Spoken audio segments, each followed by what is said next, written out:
you encountered that has been hurt? I've encountered a mouse and a printer twice. I have encountered scorpions. I reached in one time and got bit by a spider.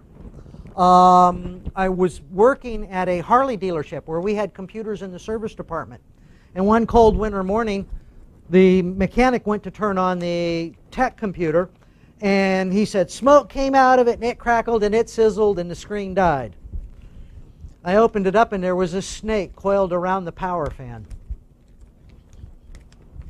And it chopped it up, and it short-circuited on top of the motherboard and fried the computer.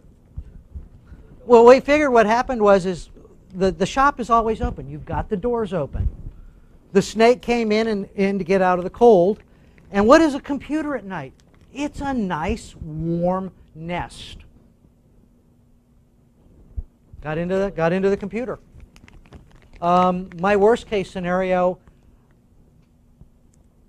I would never do this again, but I did it because I was stupid. I was asked to help with the cabling, and what we were going to do was we were going to cable a whole house for television and Ethernet and telephone. And we had a bare shell to work from.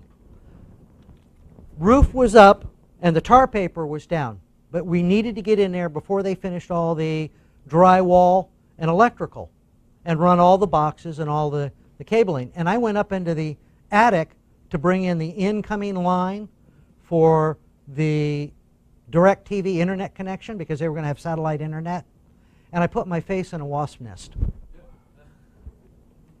Okay? Yeah, was not fun. Thank God it was the little ones. But how they got in, I mean, they must have built that nest in a matter of a week.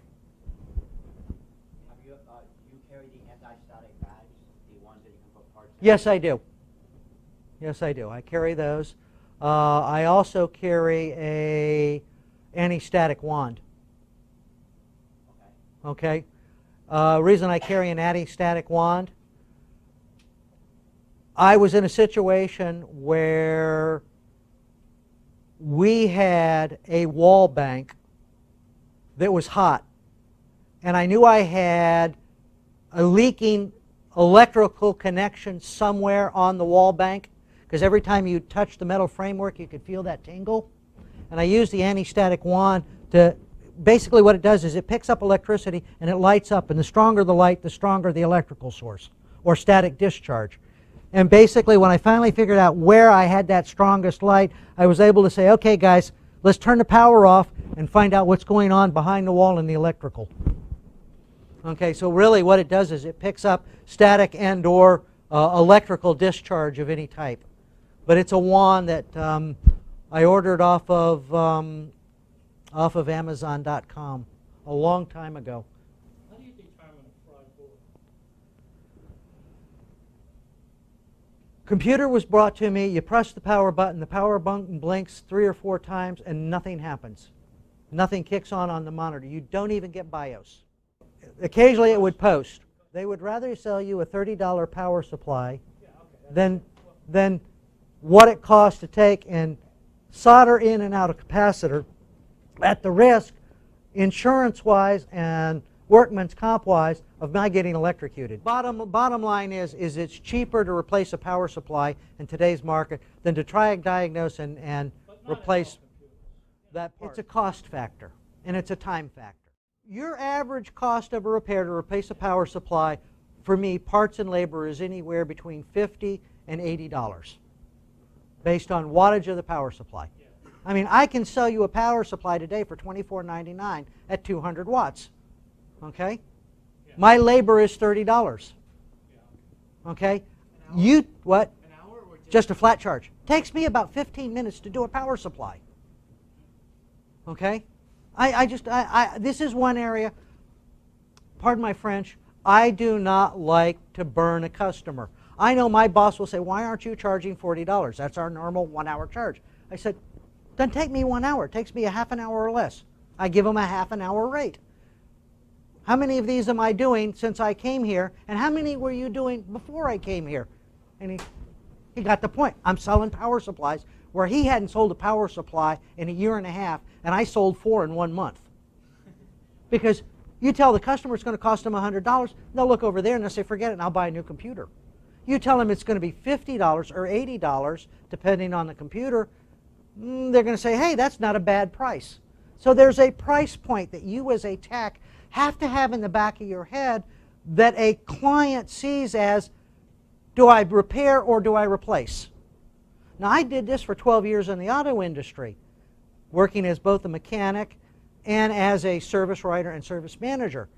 You have to look at your customer and you have to look at that vehicle and realize there is a price point beyond which most customers are not going to give you the authorization to repair the car. They'd rather trade it in and get another car. You found that I have found that if I have found that the old 5 1/4s do deteriorate much more quickly. Okay, simply because there's really nothing protecting this. Now, this has been kept in a cool, dry, low humidity environment all its life with moisture proofing. I'd be glad to pass it around. As far as I can tell, except for a fingerprint right there, which got to be my fingerprint, this disc is still in perfect shape. And the last time I used it about 2 years ago, it was still readable. But that's Okay. an exception to the rule. It's an exception to the rule, but that's because I knew to keep it, to protect it. 3 1/2s are inherently more protected because of the hard plastic case and the shutter. That's a 22-year-old disc. The date on the box is 1989. So I know it was made probably a little earlier than that. I'll pass it around. It still works. It's still in good shape. It's how you keep your discs. The worst enemy of these optical discs is scratching.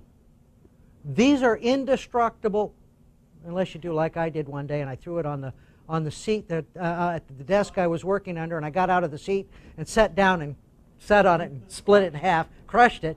But it was no big deal. You know, I could make another of that repair disc. I just don't see any issue with this.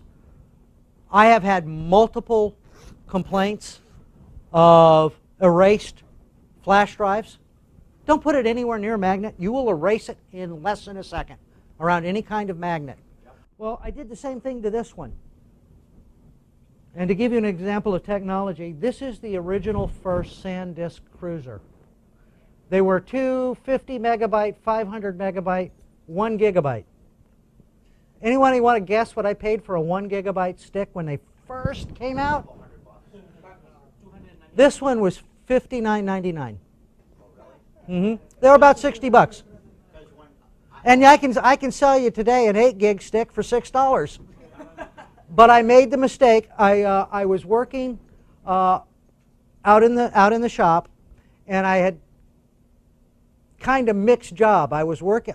My hobby is restoring an old British sports car, and I was putting in a stereo system that day, and I had the speakers up on the bench because I was installing the head unit in the car and laying the wiring back to the back panel.